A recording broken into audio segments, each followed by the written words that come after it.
I have a question. Yes, ma'am. Say, I'm Maisie Green. I'm the mother of Noah Ricardo Green from the U.S. Capitol on April the 2nd, 2021. And he was diagnosed with chronic traumatic encephalopathy, or what we know as CTE, after he died. And what I want to know is why parents aren't fully informed of this, they call it a degenerative disease, a brain disease, why they're not told that their student athletes may be seriously injured later in life from these repetitive hits. It's something needs to be done.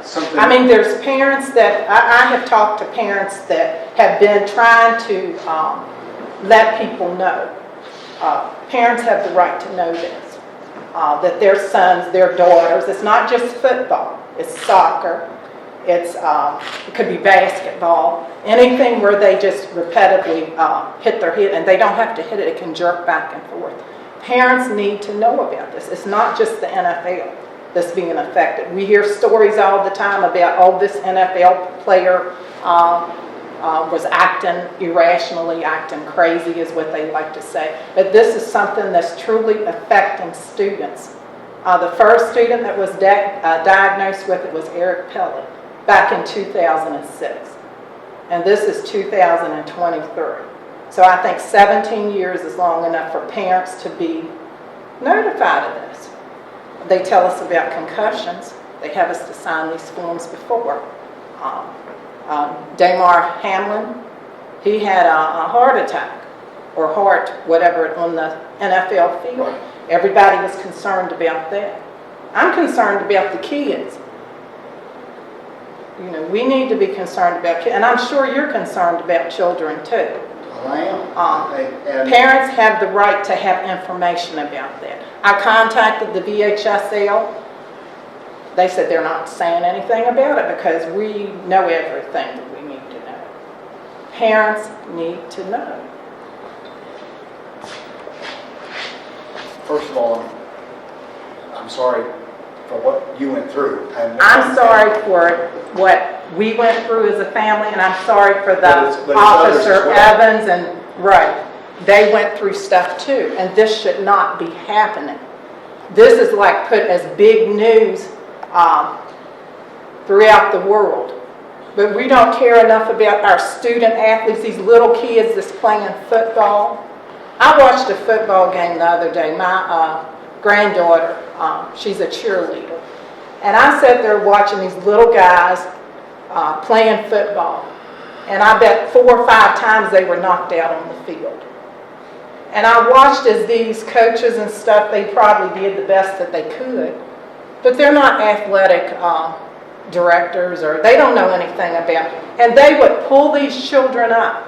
One boy, he was out. I mean, he was just knocked out. The coach went over there and went, get up, and then he picked the little boy up, threw him over his shoulder, and carried him off the field. That's not the way we're supposed to treat children. You know, and they tell us that, oh, yeah, we've got people that's going to take care of your children, and we know this and we know that. Parents need to be fully informed. So if something, your kid acts a certain way, you're going to know what, well, oh, he may have suffered a subconcussive hit is what they call it. It may not knock him out, but you know, he's suffered some sort of brain damage. You know, so we need to concentrate on that. You know, I have written to people in Congress. Nobody cares. Well, I care. And these people that have had children, we're a small community, but we care about our kids. We love our kids. Of course you do. So, and I know you love your children. So I want to see, you know, I would like to see legislation, because like I said, the VHSL said they're not doing nothing. And our kids are too important. You know, let us know. Just let them know. If somebody wants the kids to play football, soccer, jump off a cliff, that's their right. But let them know. I have to admit, this is something that you have caught me completely unprepared to give a response to, other than to say, I would be concerned if I were in your position as well. Be concerned about that. Be concerned about that. And it's, and what I will do is tell you that I will look into this and see what we can do. Here's what little that came to mind as you were talking. We do already give a lot of warnings about a lot of other things. That's right. That we're not doing about this. And so I think maybe, and Kendall's back here jotting this stuff down.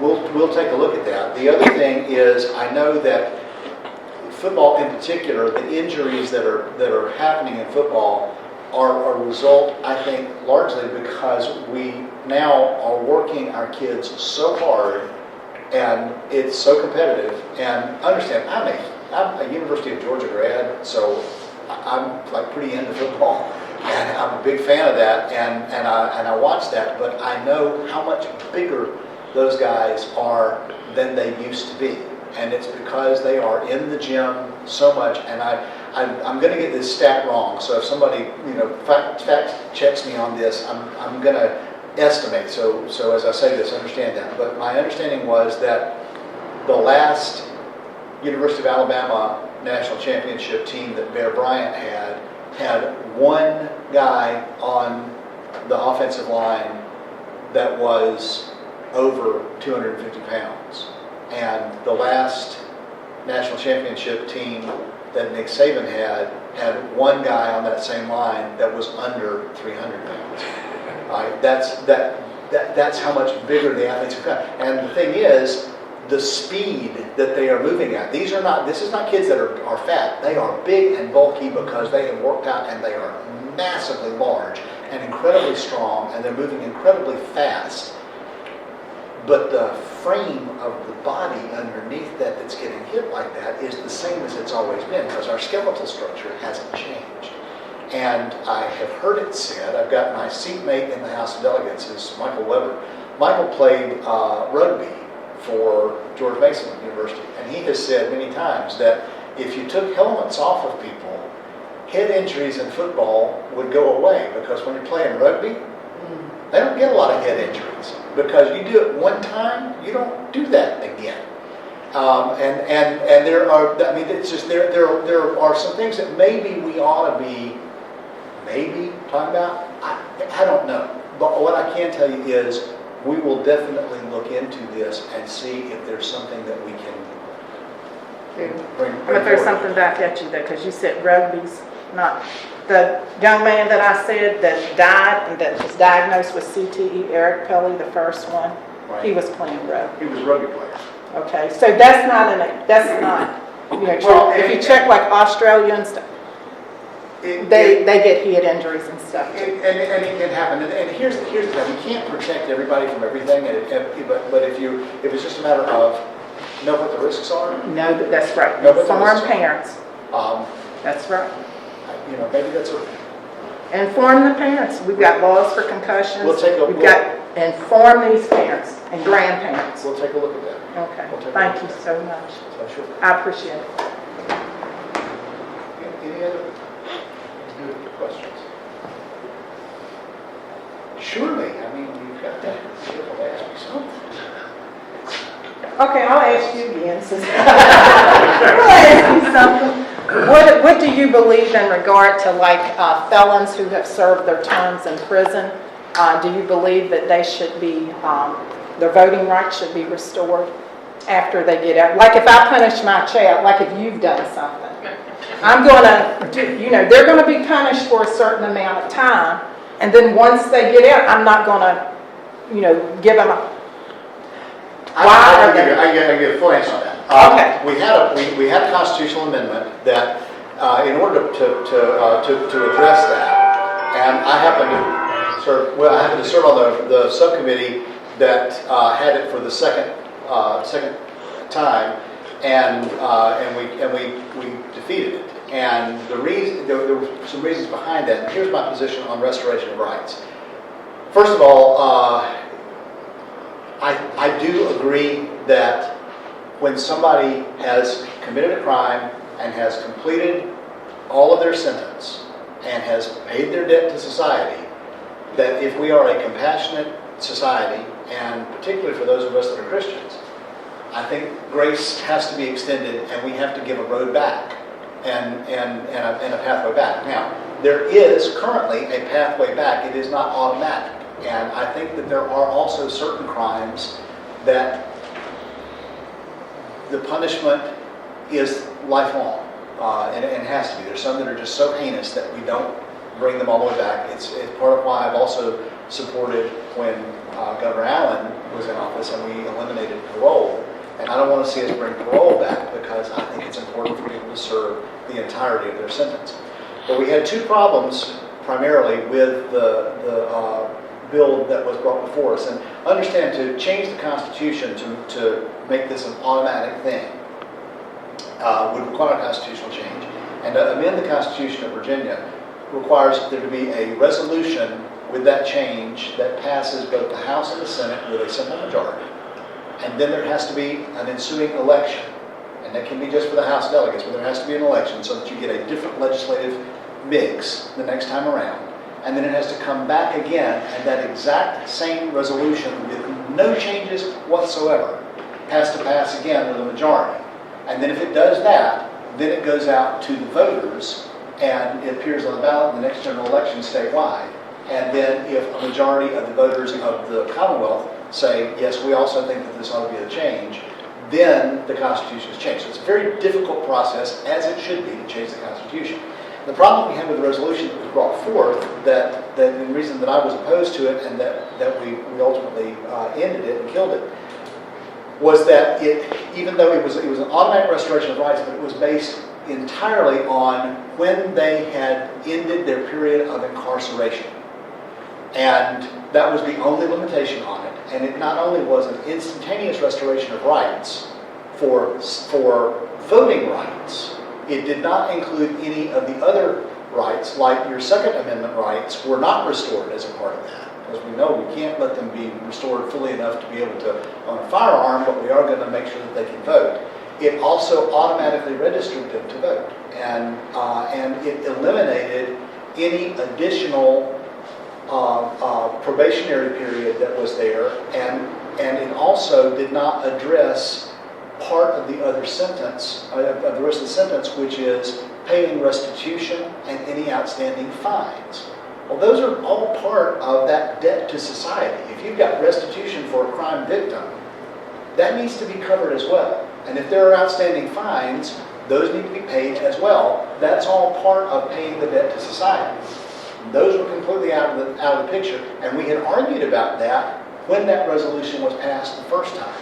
And of course, there was a different makeup in the legislature. You had one party, then the other party controlled it. So when Democrats controlled it, they didn't want to include any of that. When Republicans took control, we wanted to make sure that those things were back in. So we defeated it then. But that having been said, I would support something that gave a pathway that was unambiguous, because while we have a pathway today for restoration of rights, it's entirely subjective, and it falls within the governor and only the governor. And I do think that it would be a better system to tell incarcerated people, here is absolutely uniform, here's what we're going to do, but it's got to include completing all of the sentence, all of the restitution, all of the fines, and here's what else you've got to do. And if you do these things, it's no longer subjective. This is the way you have a pathway back.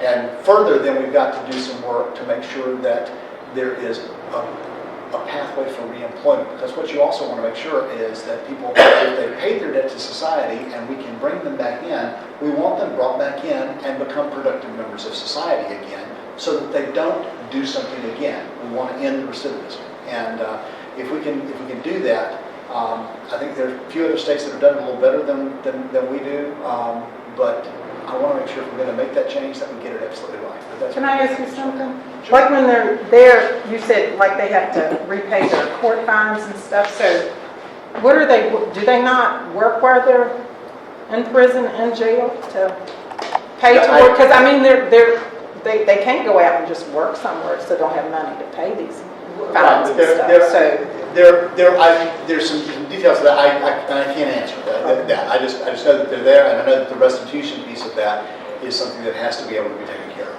Because I think that would help if they're working and doing some work while they're in and being paid a wage so they can pay these fines and stuff. Because like you say, some of them are getting out of jail and they don't have any skills.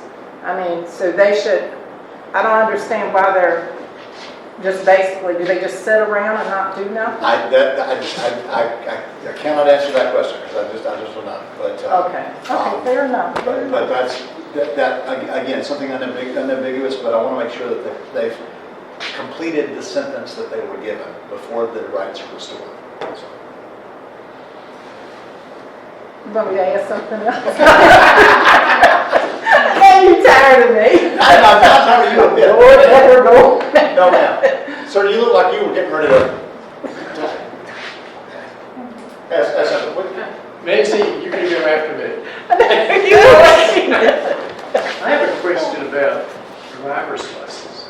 In Pennsylvania, if you become of age and get a driver's license, or if you move into the state and you get a driver's license, they automatically register you to vote. They're making driver's license available to many of these people who are coming across the border. Is that happening in Virginia? And what I'm asking is, for these people, they're registering to vote. We have here's what you do in Virginia right now. You've got the motor voter law, which I like it when people are able to get registered to vote, and we've removed barriers because voting needs to be easy to do, but it needs to be the people that are eligible to vote are the only ones that it's easy to do it for. And it is a felony to register to vote if you are not a citizen. Okay, that is a felony. It's still a felony. It's a felony, and I believe it's a felony in every state. We've had legislation proposed. One of my colleagues down in Roanoke has floated legislation to try to extend voting registration to 16-year-olds. I think that's a little nuts. I understand. I'm old enough to remember when I was 21, right? And you know, when they moved it to 18, the whole push to move it to 18. If people don't remember, looking at this crowd, everybody here is old enough to remember as well. You moved it to 18 because we were fighting the Vietnam War, and you ought not to be able to send people off to war to fight if they couldn't vote for the people that were sending them off to war. That was the whole argument, right? And that's why we moved it from 21 to 18. But 16 seemed a little crazy to me because I mean. There's a reason that there's a reason you don't do that, and there's also a reason you don't let them sign contracts and get married. And all, you need to get a little bit of maturity on you, and there's not many of us that don't remember that from the time you were 16 to the time you were 18 or 21, all of a sudden, you're by the time you're 25 too, when you're 16, your parents are the stupidest people in the whole world. By the time you're 25, you understand they've got some wisdom, and that's because you have to live a little bit of life to make some decisions on that. But the registering to vote for anyone that is not here legally, I am opposed to them getting driver's licenses. I am opposed to them getting benefits. I'm opposed to them being, they're not here legally. Let's get them legally here. Now, immigration, bring them on. Because one thing, you got people that have skills and a work ethic that we desperately need, and I have in my company a real hard time hiring enough people. I would love to have more people available to hire, but I want to make sure that it's the right. I don't want criminals. I don't want gang members. I don't want drug dealers. I want people that are legitimately wanting a better opportunity. And we got on a federal level. That's something Ben Klein and company need to be able to work on and get that sorted out. But absent them doing that, please let's not do anything illegally with getting those folks registered to vote, because that's absolutely wrong in my view. So, if Pennsylvania's doing that, I don't like that bit. Yeah. Can't do anything about Pennsylvania. You're right. We have been on vacation in resorts in Florida, for example, and most of the people cannot speak English.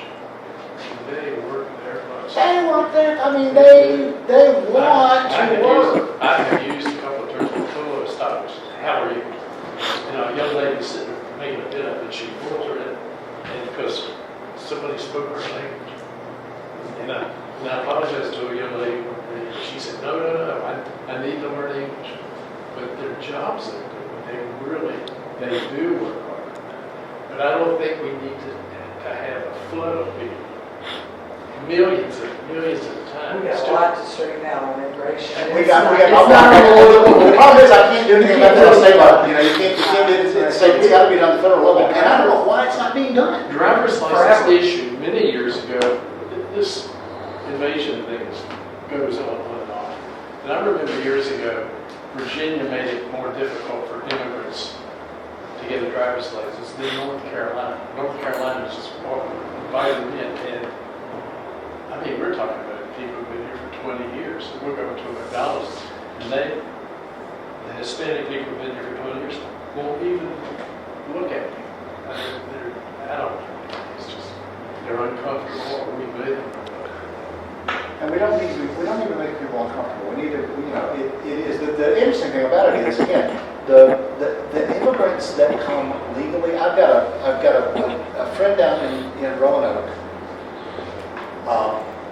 His name is Baraka, and he now owns a company. He came here as a refugee from, I believe, Nigeria, but he came over with his family when he was 15 years old, and he landed here, spoke not a word of English, they had nothing. They escaped because they were being hunted down to be killed. They were legitimately refugees. And they got here. Well, he is now, I guess he's close to about 40 years old now, but Baraka learned to speak English as quickly as he could, graduated from high school, went to university and got his bachelor's degree, got his master's degree, opened a company, and he now provides translation services, and he hires translators and gets translation services for the court systems and school systems, do this, and he employs people all over the place, and he loves this country and he loves everything about it but he came in here and he did everything the right way, and he is the biggest, flag waving, loves America kind of guy that you would ever meet. I love this man. Great guy. I had an Uber driver in Nashville. I was at a legislative conference in Nashville a few weeks ago, and this Uber driver to go back to the airport to come home picked me up, and I got in the car and I said, "This is a really nice car." It was a Lincoln Continental sedan. They don't make those anymore. And I said, "What year is this?" And he just said, "2019." And I knew that he was foreign. And I said, "Well, it's a very, very nice car." And he smiled and he said, "Yeah, this is my baby. I don't let anyone drive this one but me, because this is the car that I bought to start my limousine company." And I said, "Well, where are you from?" He said, "I'm from Egypt." He said, "I'm an immigrant." He said, "I'm here legally.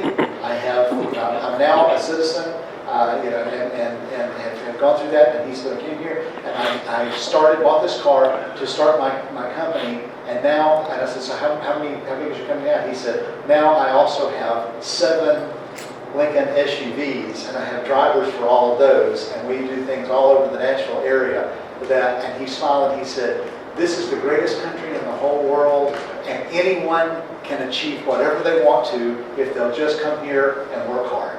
And I just, I did a Facebook post about that one. I said, I was so overjoyed to hear that. And I said, everybody needs to be hearing that the American dream is alive and well, and we need to be inviting folks that have that desire just to have the opportunity to come and do great things. And here he is, and now he's employing people, and he's not getting any handouts, he's not getting in the way, but he came here, he learns English, he learns everything, he does everything he's supposed to do, works hard, spends the time doing it, and has this amazing success. And then you see examples of this all over the place.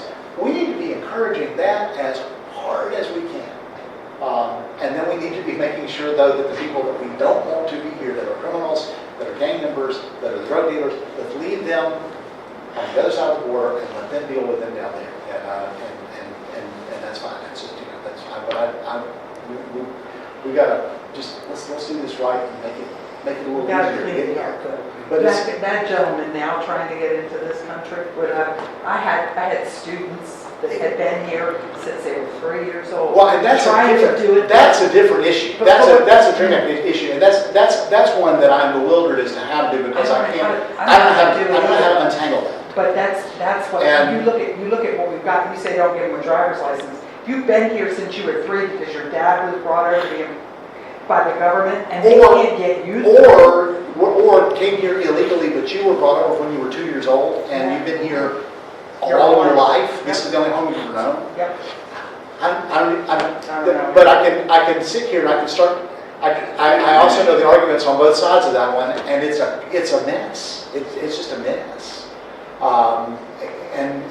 But there again, this is all a federal issue. It's not something we can deal with on a state level, and I don't know what to do with it.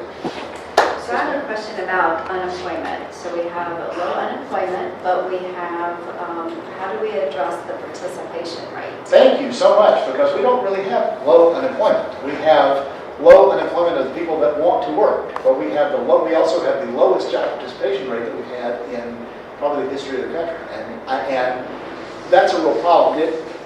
The workforce and workforce development is a real problem, and that impacts. I feel that profoundly in my business. I will tell you that right now, in the home care pre-COVID to where I am now, I am only employing about 60% of the people that I did pre-COVID, and it's not because I don't have the opportunity and the jobs there. I desperately need the people. We can't get them. How much are you paying them? Ma'am, How much do they get paid? most of my folks are between $15 and $18 an hour. 15, 18, that's for home health aides? Yes, ma'am. And If you hire registered nurses as well? I have 2 registered nurses. What do they get, what's their salary? I'm sorry? What do they get paid? I honestly, I can't tell you off the top of my head, because I don't deal with them. The 2 that I've got been with me for a long, long time. But my aides, the personal care aides are, again, 15 to 18 is what they are making. And I also provide full benefits. We provide, medical, dental, 401k, paid time off. I mean, you just can't. There just simply are not enough people to hire. It's tough work. It is. Well, it's tough work, but there are just not enough people and they were working over. We had people that were working before. We had a lot of things happen in the labor participation rate that has been problematic. Is that you had we had a significant number of senior adults that pre-COVID were working. They didn't have to work, but they wanted to work, and then they were encouraged not to because of COVID, and they decided that they weren't going to work because it was a little dicey, and they figured they would sit back, and it's hard to blame them. And they decided they didn't want to come back. But then you've also got an awful lot of people that we basically incentivized to not work for a very long time, and you started teaching people not to work. And that's a dangerous thing that we did. And we've got to start moving things along. Little by little, it has gotten better as all of the benefits got dropped off, and that you can't go get unemployment. You can't continue to get things if if you're not working. You've got to do this. I do think we ought to go back to a work requirement for some of the other benefits. I was with the Attorney General this morning. He made reference to the fact that they don't have enough. They don't have enough staff in the AG's office to chase this, but the desire, and Secretary of Labor has wanted to help with this, is as an employer, if somebody comes in and applies for a job and you offer them a job and they don't show up to take the job, you can then report that to the Virginia Employment Commission. And employers need to do that, because if they've been given the opportunity to work, they are no longer eligible to receive unemployment benefits. And but you have people that will go in and they will say, well, I'm applying, but I don't have a job, and they'll run through the bill. We really do have a lot of that, and it's because it was very easy to get the benefits to continue work. I don't know how a lot of people are continuing to survive without having a job again, but it's coming back a little bit. But there's a significant dignity to work that we've got to be able to address. And if you get people working, you start also addressing the mental health crisis. People get into depression if you're not working. I mean, working is a dignified thing to be doing. I've had a job since I was 15 years old. I would not know what to do with myself if I didn't have something to be productive. You feel better about yourself if you're doing something to move along. And we've got to be encouraging that. Another thing, though, that has impacted us, and this grows, and it's impacting in this area, again, as much as it is anywhere in the country, and I hate to say this, it's the opioid crisis is causing great problems. And it's not just the mental health that goes along with that keeps them out of the workforce, because that's going to keep them out of the workforce and keep them from being able to get employed. If anybody's doing drug testing and you're on opioids, that's going to keep you from being able to be employed. But the number of people that have died, you realize that nationwide, every 12 months, we are losing the equivalent of 2 Vietnam Wars every year in the number of people that we're losing. When you're losing right at 100,000 people, a little over 100,000 people actually now, a year to opioid addiction and overdoses that are just, and as tragic as it is that they're just gone, that's also 100,000 people that were in the workforce that are not in the workforce anymore. And 1 year of that is bad, but we're now dealing with a decade of that. And it's just continuing and getting worse. We've got to start addressing some of those things as well. And again, in this area, when you've had unemployment in an area and opioids have popped in, all of the, and this part of Virginia and farther to Southwest has been, the reason Dope Sick was made into a movie and the book and everything else was done from this area is because it was and is really bad in this area. We've got to do something to stem that down. We've had some legislation to try to curtail that, but I think those are some things that are going to help with workforce. That having been said, we've also got to start training and giving opportunities to our young people to be trained for the work that is in the areas where we are. And also, I've been a big proponent of growing our young people and teaching them that baccalaureate studies are great, and if you want to go to college, that's great. But if you want to go to vocation, that is not only great, but it is noble, and it is to be revered, and is high level. One of my favorite jokes about that was a guy that was an attorney that had needed a plumber, and he was a high level attorney, a big expensive guy.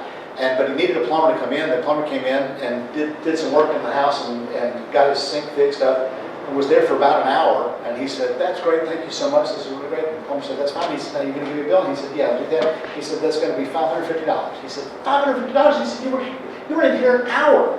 He said, "I know." He said, "This $550? He said, I'm an attorney, I don't charge that much myself." And he said, "Well, I didn't either when I was practicing law." So, the trades are really, really valuable. And we've got to be encouraging our kids to do that. And our schools are doing it. Our schools are doing a better job with it, but they're still being evaluated on how many kids they send into the college. Well, and the other problem we had, and this is one of the first things I voted against, and Bob McDonald's a dear, dear friend, but one of the things he did that I thought was great, and then at the same time I couldn't support it when the bill came through. That was my first year. We used to have 7 different diplomas in our high schools that you could get. And he consolidated it down to 2. That made a lot more sense. You had the advanced diploma and the standard diploma.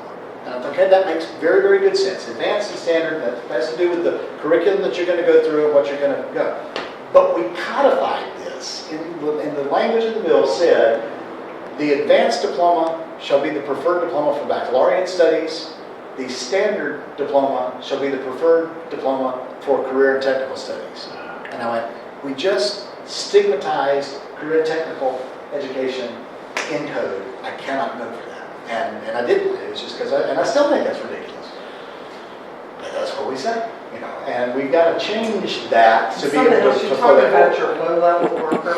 You got kids that are coming through that are not going to do well during the 8-hour school day. They're just not going to do it. They're just not going to do it. So you can funnel some of them into a vote program. I'm all about that. You can do anything. But why do we want to make having a high school diploma some kind of special club?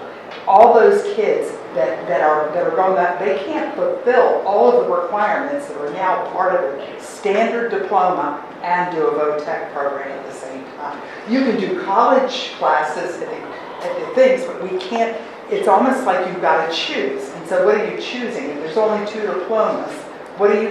Well, I'm not aware that you can't get all that done. I think you can, but it's still, we've got to make sure that they are equipped to work. Because that's the thing, is when they graduate, we want kids to graduate and be equipped to get a job. And we want to make sure that they also have jobs to stay here. Because for the longest time, the best of our best and brightest kids went away because the jobs that they wanted to have that would pay what they wanted to make were not here anymore. And we've got to do some things to ratchet that back now. So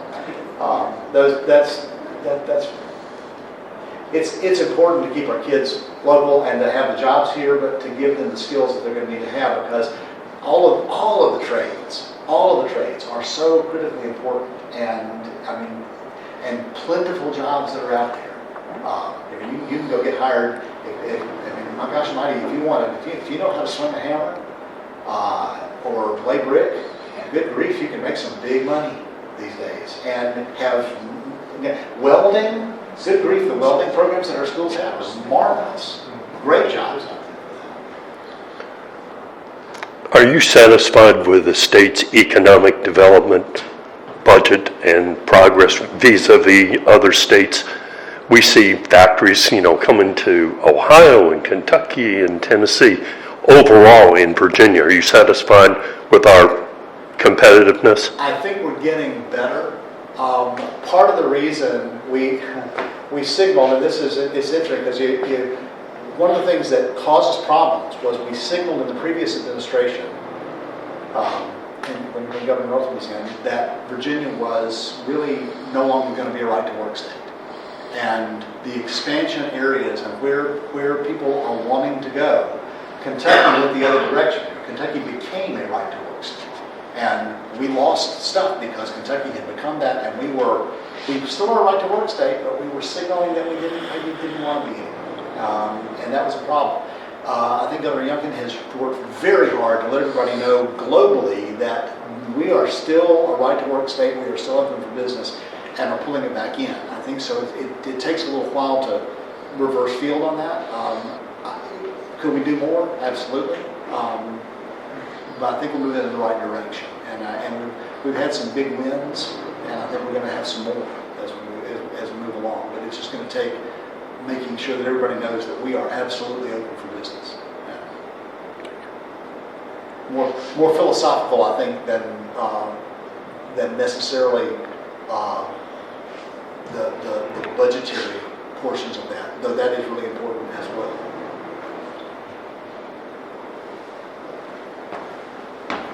Well, thank you all so much. How far do you have to drive to get out of here? Got to go back to almost to Roanoke, but a lot of time there. Roanoke's is a good example of what we're talking about. 100,000, that's like the city of Roanoke like that every year for the drugs. If you think about that as an example of what would you do if you every year eliminated a city the size of Roanoke across the country? So one. That's a huge problem. Thank you. Well, thank you very much. Yeah, appreciate it very much. Thanks for your time. Thanks everybody for coming. Obviously, please travel safe when you go home. But there are some goodies out here. Please help yourself to those, and we will. I'll be glad to chat with folks. So, if anybody would like for a little bit to chat one-on-one, help you